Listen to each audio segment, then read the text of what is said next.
अब तुम सोचते होगे कैसे धनवान बनूं, कैसे बुद्धिमान बनूं।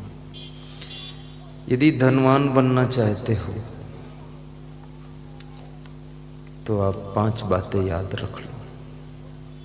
पारिच्छिकारणम अत्यंत धीरम धृतदंडम विकारिषु जितात्मानम पश्चात्मानम जितात्मनः धृतदंडम विकारिषु श्री निर्सेवते।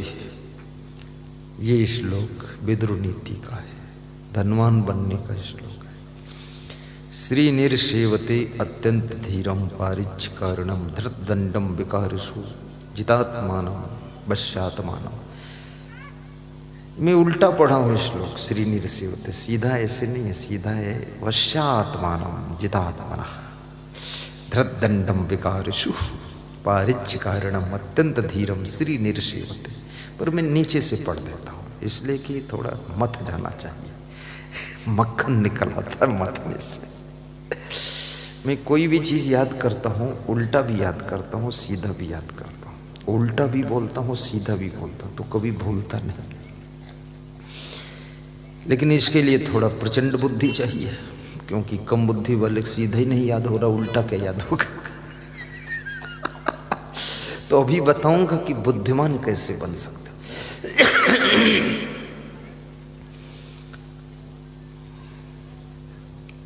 वश्यात्मानम, जिसकी इंद्रियां वश में है वह व्यक्ति धनवान बनता है। जो इंद्रियों के वश में हो जाता है वो निर्धन हो जाता है। छोटा सा फार्मूला है। जैसे आपके देश के बहुत बड़े उद्योगपति किंगफिशर हवाई जहाज कंपनी के मालिक विजय माल्या जी इंद्रियों के गुलाम हो गए तो हवाई जहाज सब बिक गए, देश छोड़कर भागना पड़ा। सोचिए, ये छोटी मोटी बात नहीं है। ये छोटी छोटी इंद्रियां बड़े बड़े धुरंधर को भी नाक रगड़वा देती है। ये छोटी सी जिह्वा आहा नियम संयम को तोड़ करके न जाने क्या क्या खाने के लिए तुमको मजबूर कर देती है।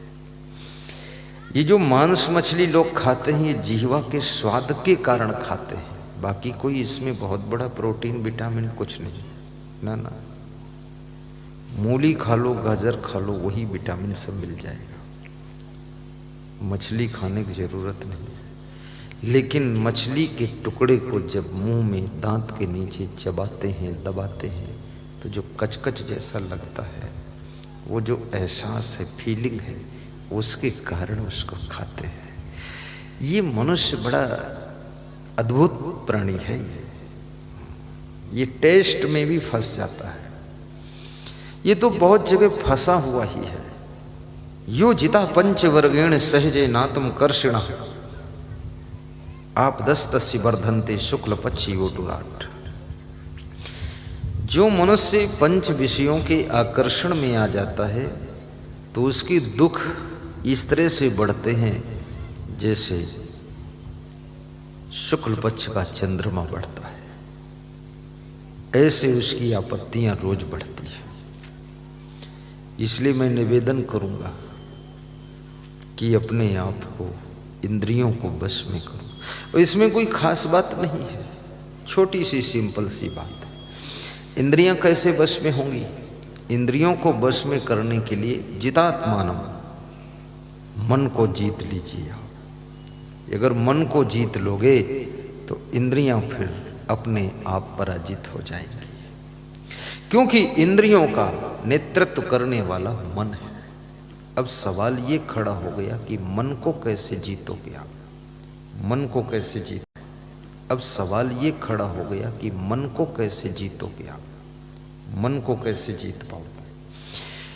क्योंकि मेरा मन डोले, मेरा तन डोले, मेरे दिल का गया करार रे। कौन बजावे बांसुरिया, कौन चलावे साइकिलिया, और कौन खावे गोबरिया। ये मन, चंचल मन, जितना इसे समझाऊं उतना ही मचल जाए।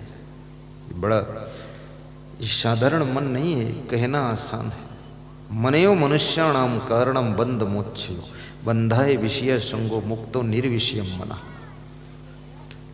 मन ही मनुष्य के बंधन और मोक्ष का कारण है। जब मन विषयों में रमण करता है तो एक बंधन तैयार करता है, और जब मन निर्विषय स्थिति को प्राप्त होता है तो यही मन मुक्ति का द्वार भी खोलता है, मुक्ति का द्वार भी खोलता है। ये मन बड़ा चंचल है, कैसे इसे समझाऊं। भजन है, बहुत अच्छा भजन, कोई कवि बनाया है। ये मन बड़ा चंचल है, कैसे इसे समझाऊं। जितना इसे समझाऊं उतना ही मचल जाए। इसलिए जब तुम ध्यान में बैठते हो तो तुम्हारा मन ज्यादा चंचलता करता है। आज मैंने संत कबीर से जो प्रश्न पूछे गए थे वो आपको बता रहा था, अभी उसका उत्तर तो दिया नहीं। तीसरा प्रश्न पूछा गया कि मनुष्य इतना पढ़ा लिखा है, बुद्धिमान है, धनवान है, लेकिन बड़े दुख की बात है कि मनुष्य इतना अशांत क्यों रहता है, इतना उलझन में क्यों रहता है, शांति नहीं इसके पास में। मैं गुजरात में जाता हूँ तो वहाँ जब भक्त लोग आते हैं तो कहते हैं सब ठीक है, शांति नहीं है। अब सब ठीक है और शांति नहीं है तो ठीक क्या है? कुछ भी ठीक नहीं है। भवन की शोभा तब है जब आपका भवन मंगल भवन हो, आनंद भवन हो, शांति भवन हो। अयोध्या में भगवान श्री राम के परिवार में शोक भवन, कोप भवन, प्रेम भवन, विश्राम भवन, कनक भवन, सब भवन अलग अलग होते थे। अब ये कोप भवन का मतलब ये होता है कि जब क्रोध आए तो कोप भवन में बैठो जाकर। शोक भवन का मतलब जब दुख आए तो शोक भवन में जाकर रो जाकर। अभी इस तरह से उनके पास में भवन थे सब, लेकिन आपके पास में तो एक ही भवन है, और वो भवन यदि कोप भवन बन गया कोप भवन, प्रकोप भवन, तो बहुत मुश्किल, फिर कहाँ आराम मिलेगी, शांति। और कितने लोगों ने भवन तो सुंदर बनाया था, पर भवन में रहने का तरीका नहीं सुंदर था। भवन में कैसे रहना चाहिए, भवन में क्या खाना चाहिए, कैसे सोना चाहिए, कैसे बातें करना चाहिए, कैसे एक दूसरे से मिलना जुलना, प्रेम करना चाहिए, ये ज्ञान नहीं था। तो भवन तो सुंदर था, नया था, अच्छा था, फैसिलिटीदार था, लेकिन वो भवन कोप भवन बन गया, शोक भवन बन गया। वो भवन जो है शांत भवन नहीं बन पाया। शांत भवन कैसे बनेगा? कितने लोगों का घर, कितने लोगों का भवन तो शोक भवन है, बहुत दुख है। बिहार में मैं गया था, नाम नहीं लूंगा किस जिले में था, बहुत बड़ा प्रोग्राम था। तो एक सज्जन अपने घर ले गए हमको, तो उनकी बहू इतना कोप में थी, क्रोध में, तो उसका पति भी था और ससुर भी था और मैं भी था और 2-3 साधु भी था। तो ले गए वहाँ। तो जब बहू के पास पहुँचे तो बहू ने इतना क्रोध किया है अपने पति के ऊपर, ऐसे अंगुली उठाकर बताया कि बहुत बर्दाश्त कर चुकी हो, बिल्कुल बर्दाश्त नहीं होगा। मेरे सामने बोला। मैंने कहा दरवाजा किधर है, मैं निकल जाऊंगा। ये तो बहुत मामला गर्म है, माहौल चल रहा है, इसमें गुरु जी का ज्ञान भी टिकने वाला नहीं। तो मैं वहां से निकला तो वे सत्य घटना, तो उसके बाद वो जो घर मालिक थे वे उस कमरे में हमको ले गए, उनका बेटा भी गया, वो भी गए, और 2 साधु 3 हम, जिसमें उनकी पत्नी रहती थी, यानी बहुओं की सासू के पास उस कमरे। बोले इसको थोड़ा समझाता। वो सासू इतनी खतरनाक, उसने कहा, मैंने कहा माता जी आप महान हो, 3 बहुएं हैं, इनको निभा लो आप, कले कलेश मत करो। बोले अब हमें मरने की देरी है, जहर खा लूँगी मर जाऊँगी, हमारी तरफ कोई बोलता ही नहीं है, सब बहुओं की तरफ बोलते हैं, आप भी हमको ही समझाते हो, उसको नहीं समझाते। तो मैंने कहा भाई तुम हटो, हम निकल जाए यहाँ से। तो मैं वहाँ से भी निकला। तो इतने मूर्ख लोग हैं, धन बहुत है, न जाने उस जन्म की बिल्ली है कि बिच्छू है कि सांप है कि शेरनी है, खाम खा गुर्राती है, थोड़ा भी गम नहीं खा सकते। अरे अपनी सासू की 2 बात सही लोगी तो तुम छोटी नहीं होगी, और बहू की 2 गलतियों को क्षमा कर दोगी तो तुम्हारा कुछ बिगड़ नहीं जाएगा। याद रखना, जिस घर में गम खाने वाली आत्माएं रहती है, जिस घर में क्षमा करने वाली आत्माएं रहती हैं, और जिस घर में सहन शक्ति वाली आत्माएं रहती हैं, उस घर में ना कभी दरिद्र आता है, ना शोक आता है, ना कोप आता है, वही भवन आनंद भवन बन जाता है, सुख सदन बन जाता है। इतना गर्मा गर्म मूंगफली बना के रखा है घर को।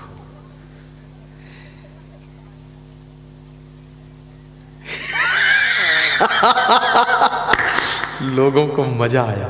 मजा इसलिए है कि लोगों पर ज्यादातर यही बीत रही।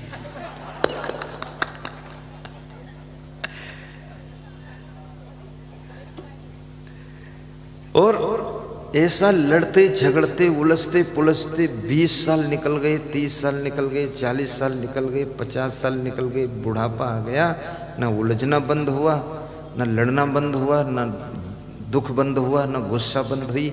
इससे क्या फायदा निकला? रहते उसी घर में हो और उसको नरक बनाकर रहते हो। अब ज्यादा उसमें नरक तुमको दिख रहा, ज्यादा गड़बड़, तो घर छोड़ते क्यों नहीं हो? निकलो, भागो यहां, जिला छोड़ो तुम, बेईमान कहीं के, उसी में घुस बच्चड़ बनाए। हाँ, ज्यादा तुम काबिल हो, ज्यादा बुद्धिमान हो तो निकलो, जाओ, देखो जहां लड्डू मिल जाए। हमारे यहाँ तो कोई साधु ज़्यादा तिरपट हो जाए तो मैं उसको कहता हूँ, आप महाराज जी यहाँ से जाकर जहाँ आनंद मिले वहाँ ले लो, जाकर जाओ। और जब यहाँ से निकलता है ना, इतने जूते खाता है, फिर उसके बाद भौं भौं रोता है हमसे, अरे गुरुदेव। हमने कहा आ करो जो वाह करो, यहाँ मत आना, बेहुदा कहीं का, खाम खा यहाँ क्रोध करता है। अरे साधु बन गए, क्रोध न छोड़ा, लोभ न छोड़ा, अभिमान नहीं छोड़ा, तो साधु बनकर छोड़ा क्या? खोद खाद धरती सहे, काट कूट बन रहा है, और कटुक वचन साधु सहे और से सहा न जाए। साधु को तो सहनशील होना चाहिए, क्षमा रूपम तपस्वी नाम। जब उसी घर में रहना है, बिना पति के काम पत्नी का नहीं चलेगा, ये पक्का है। और चल जाता तो शादी की जरूरत ही नहीं थी। तभी इस बनबूचड़ के साथ आने काम क्या था? आखिर इसके बिना काम नहीं चला, तभी तो 7 फेरा घूम के, अब उल्टा घूमो चाहे सीधा घूमो, बुदुर बुदुर करो, खुदुर बुदुर करो, यहाँ अब यहाँ आई हो, अब तुमको यहाँ ज़्यादा उलझन है तो चलो निकलो, छोड़ो घर, ये जाओ जहाँ जाना तुमको, फालतू बकवास बनाती है। अब जाओगी, तुमको इस तरह का भी पति नहीं मिलेगा, ठन ठन गोपाल मिलेगा। हाँ, मिलने वाला नहीं है। कौन फंसेगा लफड़े में किसी के? हाँ, कोई पागल होगा वही तुमको पागल को स्वीकारेगा, कोई नहीं मिलने वाला है। एक औरत थी तो अपने पति से एक दिन नाराज हो गई और पति के ऊपर टूट पड़ी। तो पति ने कहा बात क्या है? बोले तुम्हारा नाम ठीक नहीं है। बोले क्या नहीं ठीक है? बोले तुम्हारा नाम ठन ठन गोपाल है।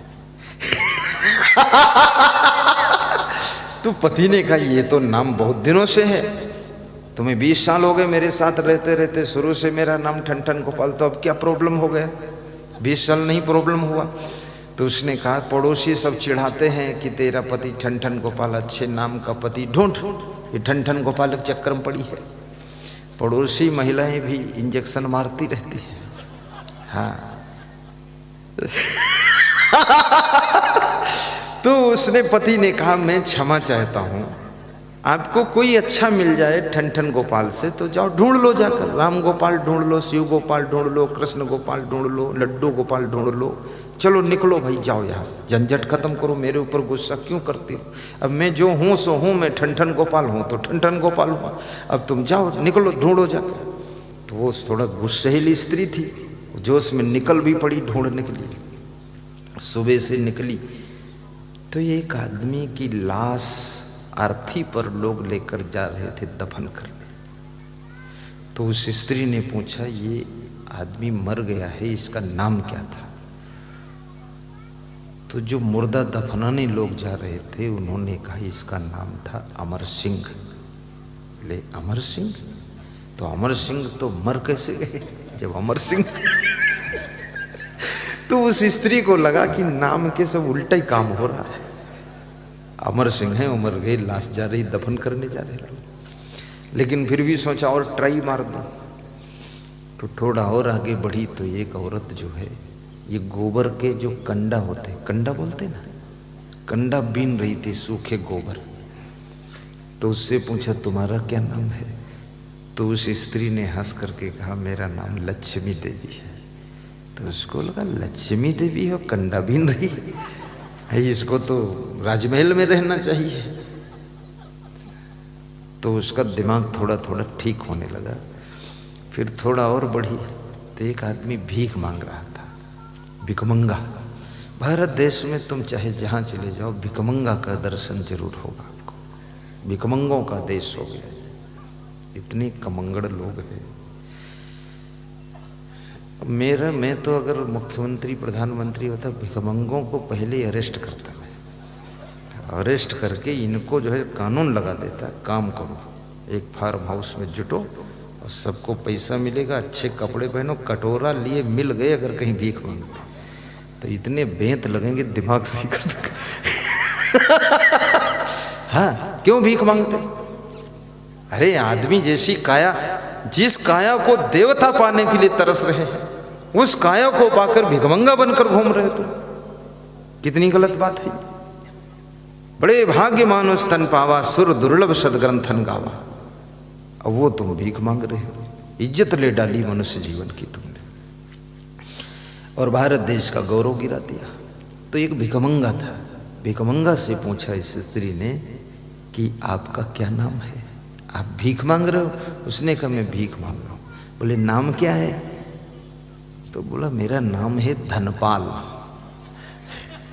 नाम है धनपाल। बोले नाम धनपाल है और धन है नहीं और भिखमंगा हो, भीखपाल बने हो। तो वहां से वापस लौटी और शाम तक घर को आ गई। तो पति ने पूछा क्यों आई हो, कोई अच्छा पति ढूंढ लेती। बोले हमने ढूंढा लेकिन हुआ क्या, बताती हूँ। एक लाश जा रही थी, उसका नाम पूछा क्या है, आदमी कौन मरा? तो बोले अमर सिंह मर गए। एक स्त्री कंडा बीन रही थी, उससे पूछा तेरा नाम? बोले लक्ष्मी जी है नाम, लक्ष्मी नाम था, भिखमंगिन बनी, कंडा बीन रही। एक आदमी भीख मांग रहा था, पूछा नाम क्या? बोला धनपाल, और भीख मांग रहा है। तो बोले फिर लौट क्यों आई? तो बोले लौट इसलिए आई हूँ, हंस करके उसी ऐसी हंसी, ऐसी खुशी, ऐसी मुस्कान शादी होने के बाद कभी उसने प्रकट ही नहीं किया था, पहली बार ऐसा मुस्कुराई। पति भी खुश हुआ कि चलो दिन भर घूमी फिर कम से कम इतना मधुर मुस्कुराई तो नहीं, थोड़ा भटकने के बाद बड़ी मधुर मुस्कान आ जाती है, ठोकरे खाने के बाद बड़ी अच्छी हंसी आती है। जिस घर में तुम, इसलिए तीर्थ यात्रा पे जरूर जाना चाहिए। तीर्थ यात्रा पे जाओ, धक्का खाओ, पंडा तुमको पीटे पाटे, ठोके ठाके, कोई जेब काटे, कोई गठरी उठा ले जाए, कोई ढकेल दे सीढ़ियों पर, दिमाग सही हो जाएगा। एक घर में इतना सुख सुविधा से रहते हो, बड़ा क्रोध आता, गुस्सा आती है, थोड़ा बाहर निकल कर देखो, सारा दिमाग ठिकाने आ जाएगा तुम्हारा। यहाँ बहुत अहंकार करते हो। 2 मिनट लेट हो गया रोटी लाना किचन से, इतने में ही वे बहुत एंटी हो गए। होटल में जाइए तो भी 5 मिनट वेट करना पड़ता है। वेटर कहता वेट करो, 5 मिनट बाद लाते। अब बैठे हैं वहाँ, वो कौन तुम्हारी धर्म पत्नी होटल में? क्यों बैठे हो? क्यों गम खाते हो? क्यों सह लेते हो? क्यों क्रोध नहीं आता?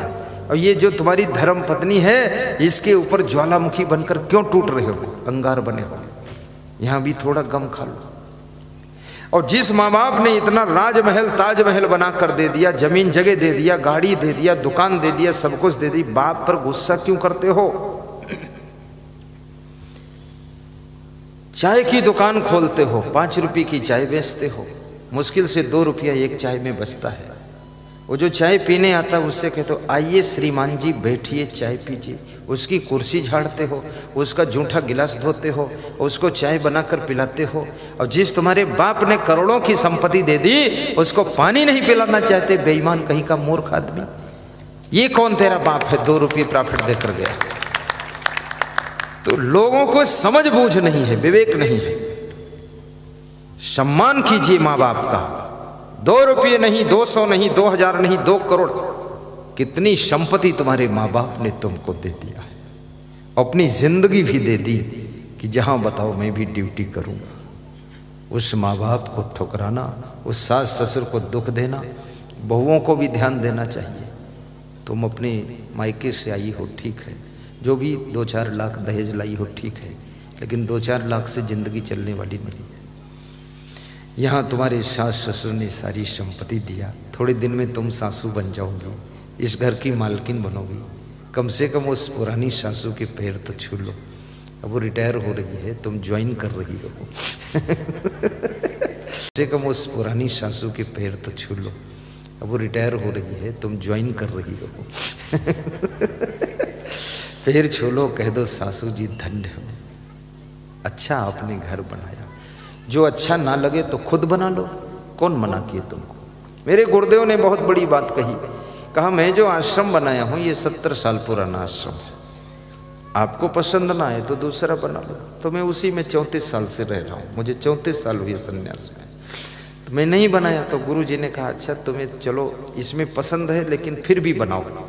बोले बनाओ, हमारे जीते जी एक बना के दिखाओ। तो हमने कहा ठीक है बना देंगे। तो मैं 5 साल से बना रहा हूँ, वो बन ही नहीं पाया। और गुरु जी जो बनाए हैं उसी में रहता हूँ। मैं गुरु को धन्यवाद देता हूँ। न ईंट का रेट मुझे मालूम, न मोरंग, न सीमेंट, न छड़, और न मुझे मालूम है कहाँ से दूध आता, कौन भैंस बच्चा दी है कि भैंस ने भैंस दिया है। हमको दूध मिल जाता, वहाँ जाता हूँ, चना चबाने को मिल जाता है, सब्जी खाने को मिल जाती है, सोने के लिए कमरा मिल जाता है। इससे बड़ा और गुरु मुझे आत्मज्ञान भी दिया, कल्याण भी किया, मुझे जीवन जीने का ढंग सिखाया। ऐसे गुरुदेव के चरणों में बार बार बलिहार होना चाहिए, उनके चरण छूकर प्रणाम करना चाहिए। कितने शिष्यों को देखा जाता है गुरु की ही निंदा करते रहते, इतने चंडाल खोपड़ी है, वहीं दूध पीता है, वहीं मलाई खाता है, और वहीं पर खूब रजाई गद्दे फाड़ता है। और उसके बाद कहता है गुरुजी कुछ कर नहीं पाए। तो उससे मैं पूछता तूने क्या किया? बोले हमने 7 रजाई फाड़ी, ये कोई कम किया का? चोर कहीं का।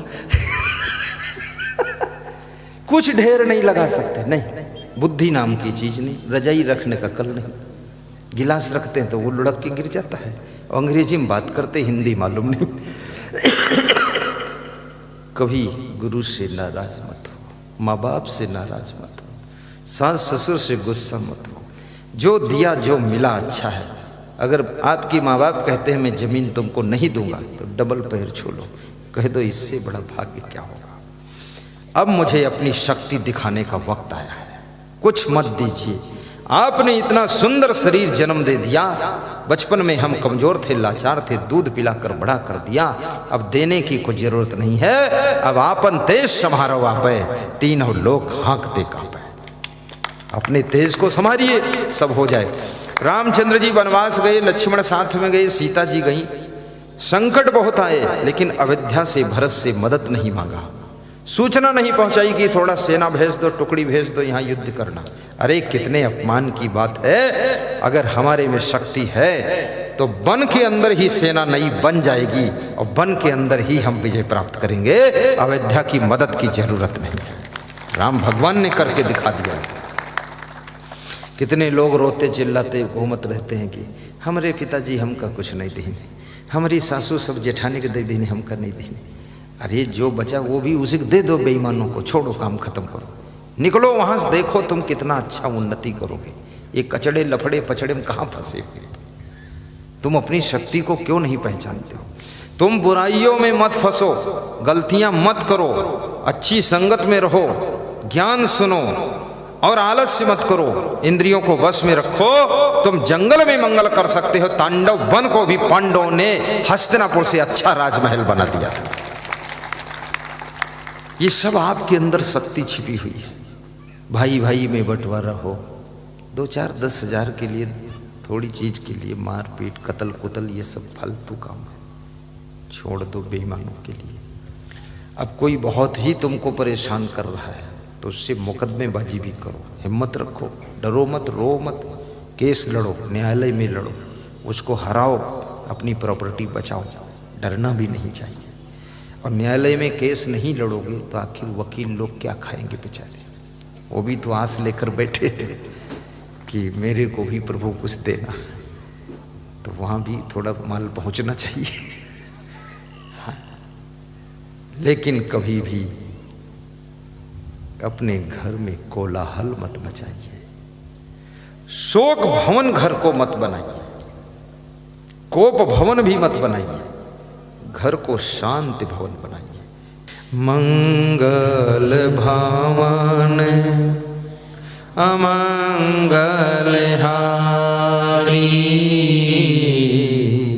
द्रवहु सुदशरथ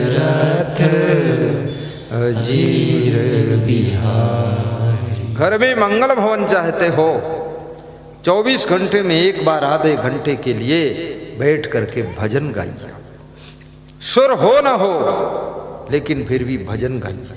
सास बहू साथ साथ, बाप बेटे साथ साथ, पति पत्नी साथ साथ, देवरानी जेठानी साथ साथ, हो सके तो मंजीरा भी बजाइए, हो सके थोड़ा ढोल भी बजाइए, तबला, हो सके तो हारमोनियम पेटी बजाइए और गाइए, 2-4 भजन गाइए, 10-20 चौपाई गाइए।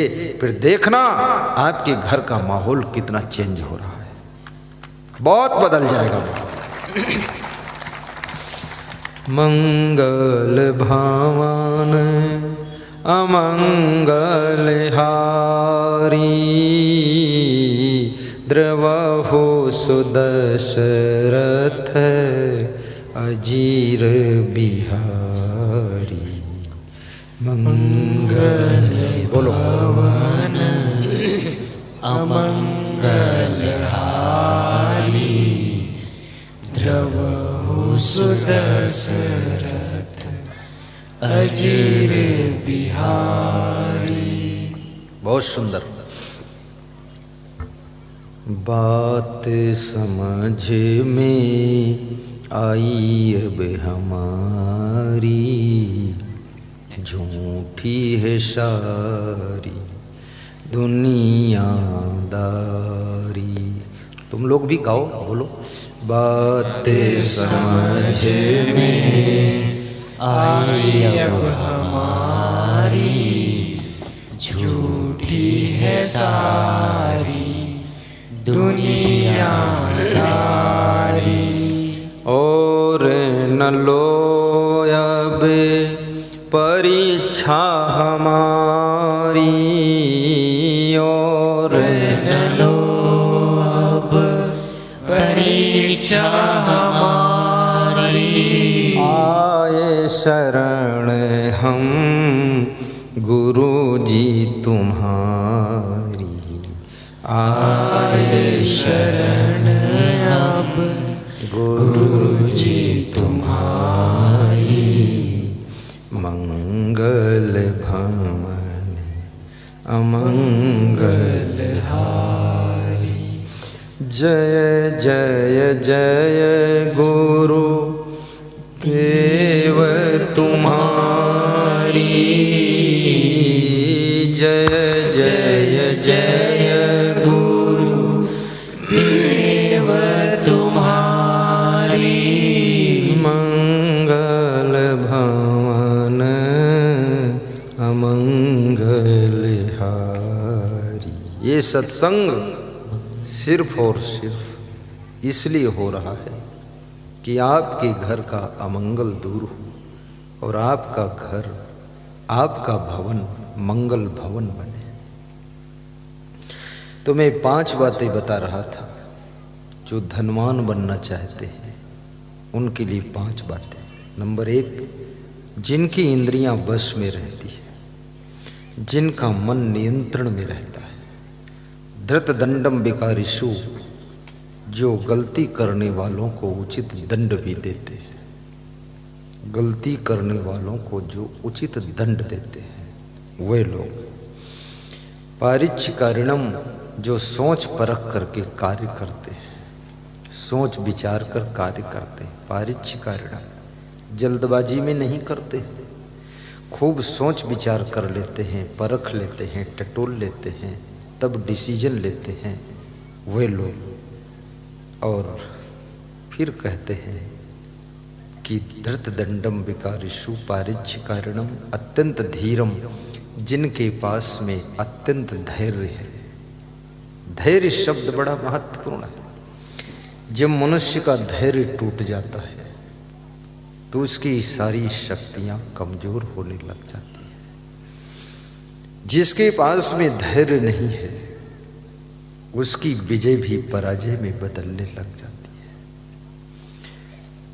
तुम्हारे ऊपर बहुत कर्जा लदा हुआ है, 20 लाख का कर्जा है, लोन लिया है तुमने, लेकिन यदि धैर्य है तो कर्जा आपको दुखी नहीं कर पाएगा और धीरे धीरे वो कर्जा खत्म हो जाएगा और कर्जदार बच जाएगा। यदि धैर्य नहीं है तो कर्जदार मर जाएगा और कर्ज बच जाएगा। हार्ट अटैक हो जाएगा, टेंशन में आ जाओगे। ये जो लोगों का हार्ट अटैक होता है ना, ये ज्यादा सब धैर्यहीन लोग हैं, धीरज नहीं इनके पास, और बहुत दुखी हो जाते हैं, घबरा जाते हैं। धैर्य तुम्हारा मित्र है। धीरज धर्म मित्र और नारी, आपत्काल पर रखिए चारी। धैर्य मित्र और नारी और धर्म, ये 4 की परीक्षा आपत्तिकाल में होती है।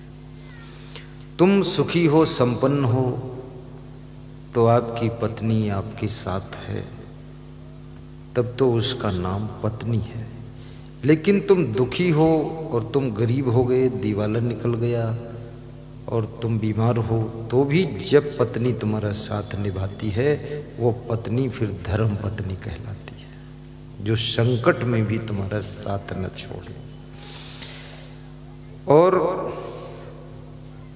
धीरज, जब कोई आपत्ति आती है तब तुम्हारे धैर्य की परीक्षा होती है। ऐसे तो सभी कहते हैं मैं बहुत साहसी हूँ, बहुत धैर्यवान हूँ, लेकिन नहीं, जब कोई आपत्ति आ जाए, विपत्ति आ जाए, संकट आ जाए, उस समय तुम्हारे धैर्य की परीक्षा होती है। तब तुम कितना टिकोगे, विचलित होगे कि नहीं होगे।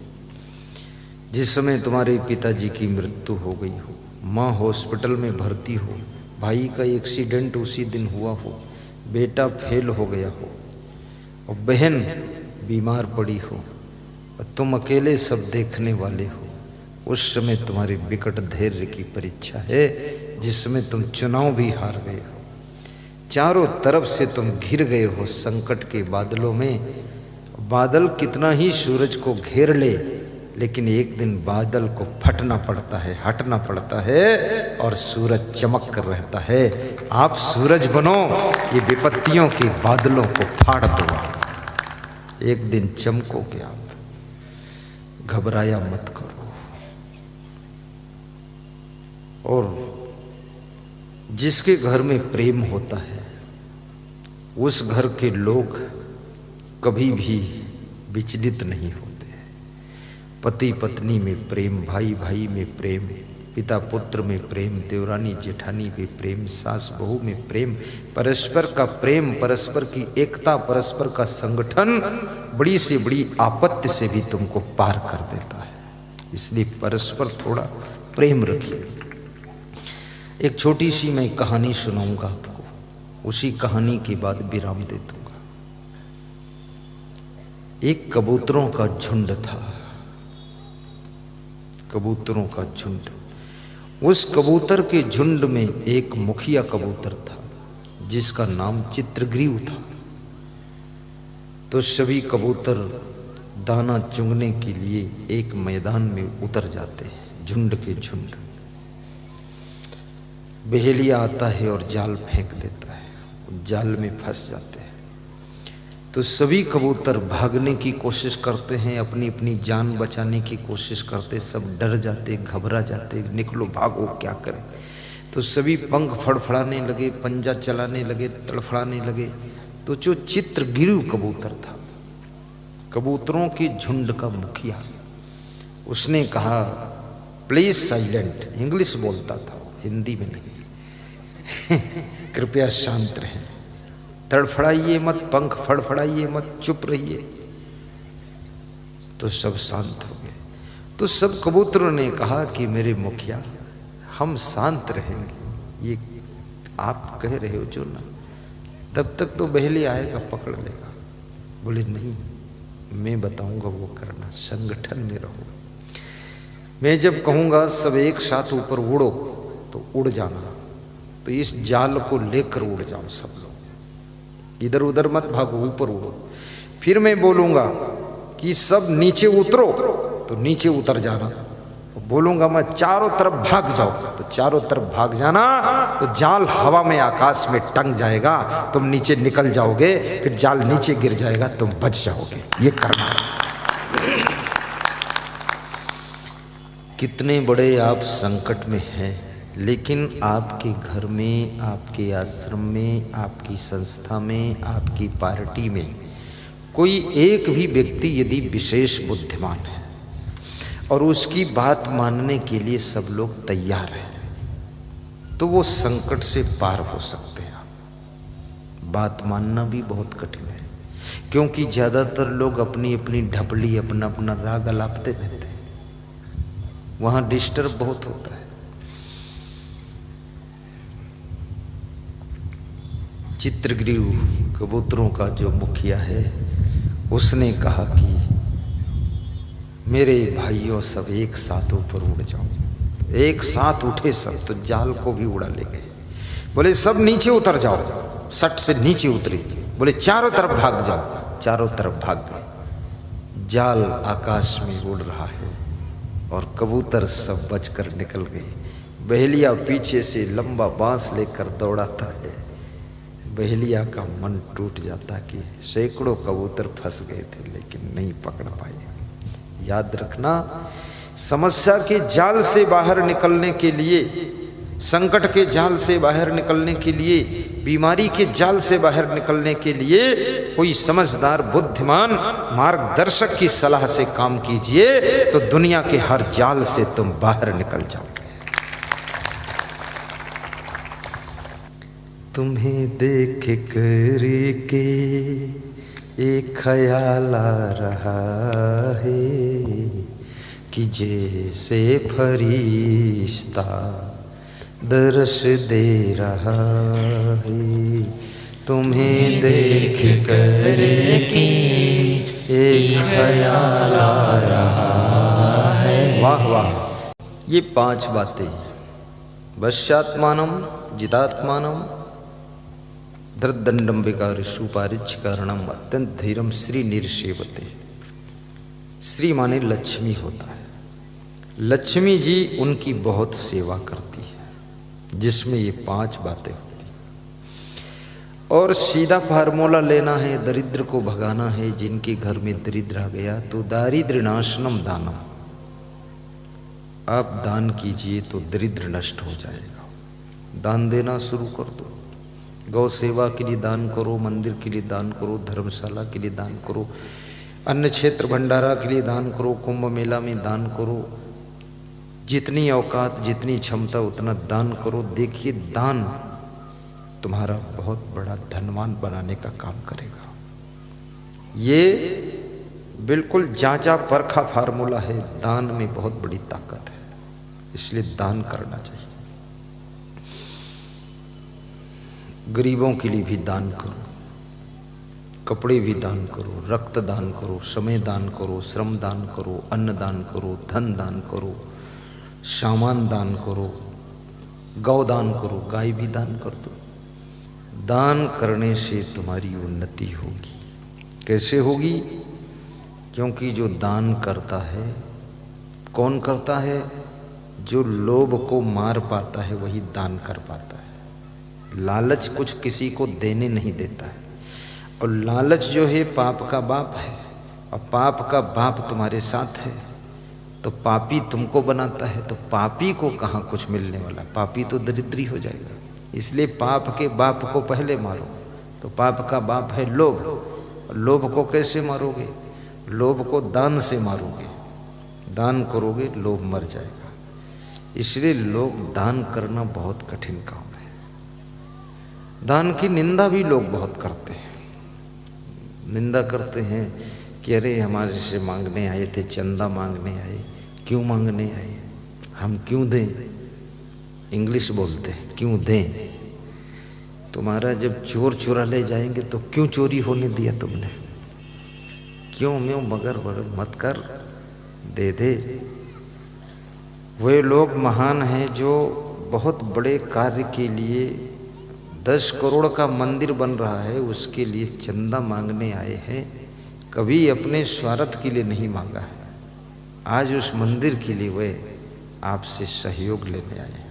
और देखने में लगता है वो मांगने आए, मांगने नहीं, वे तुमको पुण्यात्मा बनाने का अवसर देने के लिए आए कि आप भी इस पुण्य को लूट लो, थोड़ा आपका भी योगदान हो जाए और आपको भी पुण्य मिल जाए। पुण्य लूटना चाहिए। और जो भी अपने से संभव हो सके मंदिर बनाने में भी दान कर दीजिए।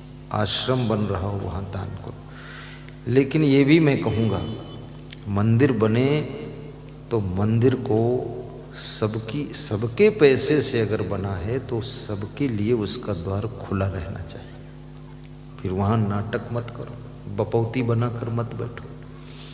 आश्रम बनाया है तो आश्रम में बहुत लोगों का पैसा लगा है, तो सबके कल्याण के लिए आश्रम होना चाहिए। आश्रम को घर मत बनाओ, मंदिर को घर मत बनाओ। घर को मंदिर बना दो, बहुत पुण्य होगा। लेकिन अगर मंदिर को घर बना दोगे तो बहुत पाप हो जाएगा।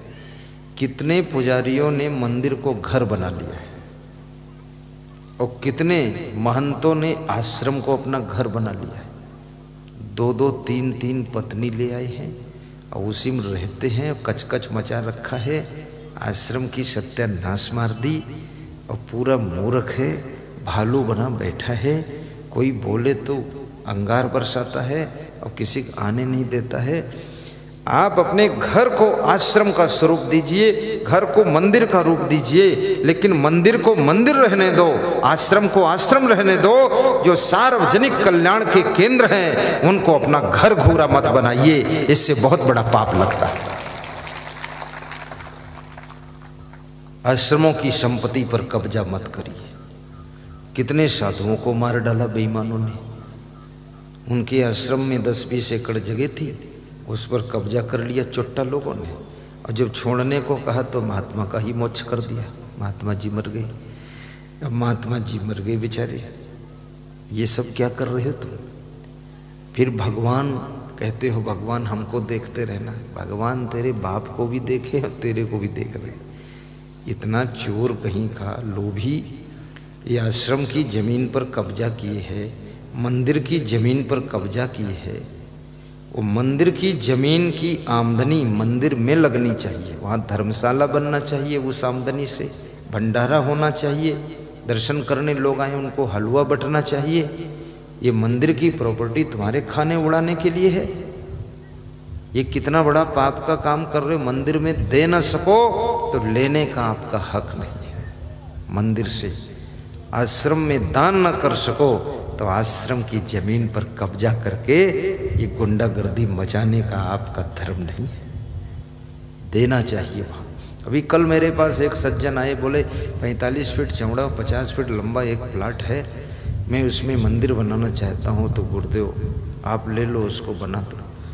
तो मैंने कहा मेरे तो समझ में नहीं आता है, क्योंकि 4550 में तो हमारा ट्रक ही नहीं खड़ा हो पाएगा। एक तो 25 गाड़ियां हैं, उसमें कहाँ खड़ी होंगी, तो ये तो मेरे लायक है नहीं, आप बना लो। बोले वहाँ लोग घर बना देंगे, हम कमज़ोर हैं, हम मंदिर के लिए रखे हैं। तो हमने कहा वहीं एक कमेटी गठित कर दो, आप लोगों को जोड़ लो, धर्म की रक्षा करो। और मंदिर हिंदू धर्म की शान है, सिंधी धर्म की शान है, जैन धर्म की शान है। और ये भी याद रखना, ये तो धर्म वरम सब अलग, हिंदुस्तान में अगर मंदिर चमक रहे हैं तो समझ लीजिए ये हिंदुस्तान की पहचान चमक रही है, पहचान चमक रही है। बहुत प्रोग्राम में किया हूँ, 20-25 दिनों से यही देख रहा था मैं, कहीं बादल कहीं कुछ, लेकिन उमरिया में न जाने क्या हुआ है, बिल्कुल चमक रहा है मौसम सा, बहुत अच्छा है।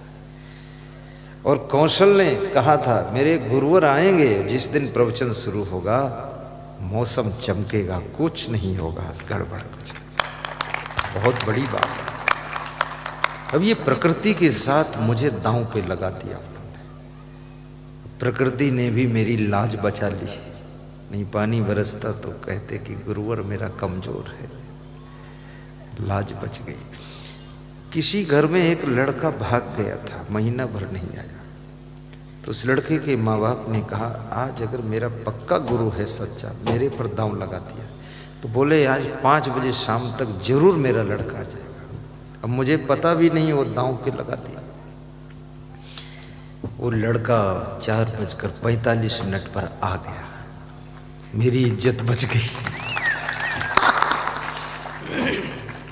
एक स्त्री का पति बीमार हुआ, हार्ट अटैक का ऑपरेशन, डॉक्टरों ने कहा बचना मुश्किल है लेकिन ऑपरेशन कर देता हूँ। तो वो बैठ गई गेट पर, जहाँ ऑपरेशन हो रहा था उसी के बाहर गेट पर हाथ जोड़ के बोले मेरे गुरुदेव असंगदेव, मेरे पति को बचा लेना, जिंदा ही निकलना चाहिए, मरा न निकले।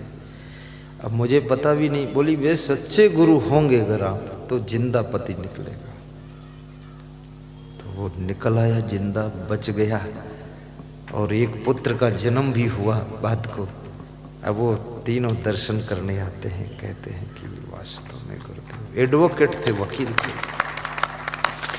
और वास्तव में यदि आपका गुरु तपस्वी है, सच्चा तप किया है उसने, तो आपकी मनोकामना भी पूरी कर देता है।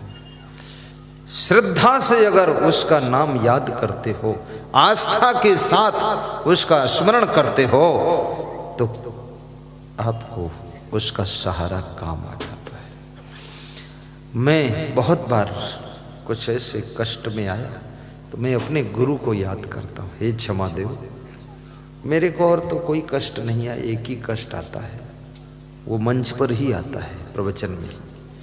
कभी कभी रात को ज़्यादा जब कार्यक्रम पधरौनी हो जाते, जागना पड़ता है, तो मुझे मंच पर नींद आती है, यहाँ ब्यास गाती है, क्योंकि बहुत जागा हो तो निद्रा आती है।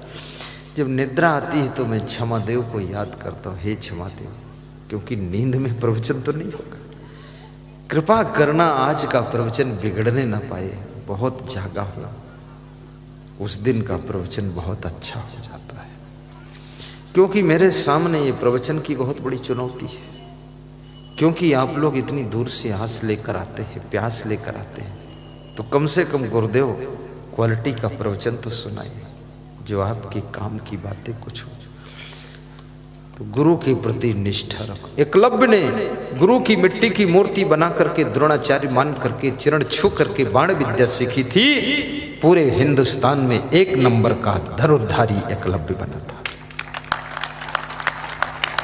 तुम्हारी श्रद्धा से सब घटित हो जाता है, इसलिए आपकी श्रद्धा बहुत बड़ी होनी चाहिए। श्रद्धवा लभते ज्ञानम तत्परः संयतेन्द्रिया, ज्ञानम लब्ध्वा पराम शांति मचिरिड अधिगच्छति। श्रद्धावान बनो। प्रेम की गंगा बहाते चलो, ज्योति से ज्योति जलाते चलो, ज्योति से ज्योति जलाते। धन्यवाद है उनको जो उठकर नहीं जाते हैं, आशीर्वाद है उनको जो उठ जाते हैं लेकिन कहने से फिर बैठ जाते हैं। क्या बात है, आशीर्वाद पा गए, उठे तो बैठे, इसलिए जाना नहीं, हिलना नहीं, डुलना नहीं। मैं जैसे बैठा हूं आप भी बैठे रहा करो। प्रेम की गंगा बहाते चलो, ज्योति से ज्योति जलाते चलो, ज्योति से ज्योति जलाते चलो, ज्योति से ज्योति जलाते चलो। मार्ग में आए दीन दुखी जो, मार्ग में आए दीन दुखी जो, सबको हृदय लगाते चलो, सबको हृदय लगाते चलो, प्रेम की गंगा बहाते चलो। घर में यदि सुख शांति चाहते हो, एक काम करना, थोड़ी देर घर में सुबह सुबह ध्यान भी करना 5 मिनट का। वो ध्यान तुम्हें आत्मावलोकन करने का अवसर प्रदान करेगा, स्वयं को रीडिंग करने का वो अवसर होगा। ध्यान, अंतर ध्यान करिए और स्वाध्याय कीजिए, धार्मिक ज्ञान की किताबों का अध्ययन कीजिए। इस मंडप में भी साहित्य केंद्र आया है, वहां से आप छोटी छोटी बड़ी बड़ी किताबें खरीद लीजिए और वे किताबें पढ़िए, लेटे लेटे बिस्तर पर पढ़िए। जीने की राह पुस्तक है, बरसे कंबल भीजे पानी पुस्तक है। कंबल बरस रहा पानी भीग रहा, ऐसी पुस्तक का नाम है। सुख की खोज है, भजनावली, जितने भजन गाता हूँ सब भजन भी है उसमें। उससे आपका मन सहनशील बनेगा, क्रोध कम हो जाएगा। पेन ड्राइव लीजिए, 100 घंटे के प्रवचन सुनिए। किचन में भोजन बनाइए, मोबाइल से प्रवचन चला दीजिए, सुनते रहिए। बर्तन मांजते रहिए, सुनते रहिए। मेरा सत्संग मुकेश कुशवाहा करवा रहे थे, बड़े श्रद्धा से, सोयत कला आगर जिले में मध्य प्रदेश। तो वहाँ बहुत से भक्त गुरुदीक्षा लेने आए, 250 लोगों ने गुरुदीक्षा लिया। उसमें एक माता जी कह रही थी, हम खेत में काम करते हैं तो आपका प्रवचन चालू कर देते हैं, मोबाइल यहाँ जेब में रहता है और सुनते रहते हो, जब तुम हंसते हो हम भी हंस लेते हो, काम करते रहता है। बोले केवल आपके प्रवचन के लिए मोबाइल मैंने लिया है और कुछ इसमें मैं नहीं जानती हूँ, और गुरुजी जब से प्रवचन सुनती हूँ तब से मुझे दुख नहीं होता है, बस खुश रहती हूँ। मेरा बेटा बोलता है, माँ बहुत खुश रहती। क्या बात? बोला खुश रहना है तो असंगदेव का प्रवचन सुनो बेटा, बहुत खुश रहोगे। बोले आप हर 5 मिनट में बहुत जोर से हंसते हो, ठहाका लगा देते हो, और मैं इसीलिए हंसता हूँ ताकि दुनिया के लोग टेंशन में फंसे हैं, वो भी मेरे हंसने के साथ हंस ले तो उनकी टेंशन कम हो जाए, इसलिए हंसता।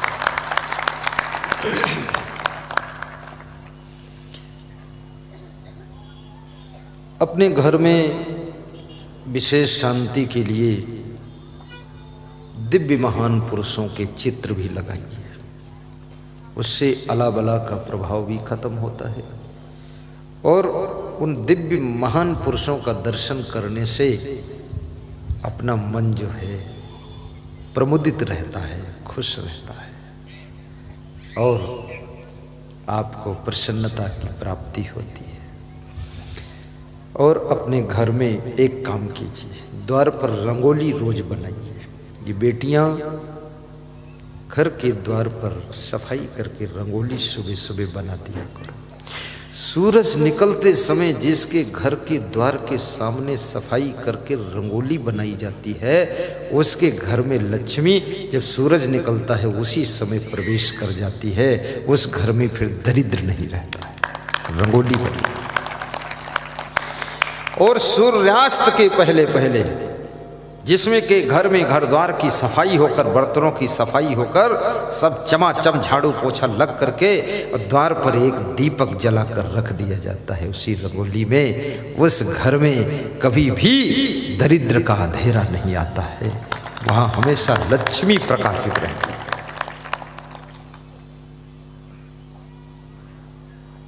दारिद्र्यनाशनम दानम शीलम दुर्गति नाशनम अज्ञान नाशनी प्रज्ञा भावना भय नाशनी प्रिक वाक्य प्रदानेन सर्वे तुष्यंत जंतवा।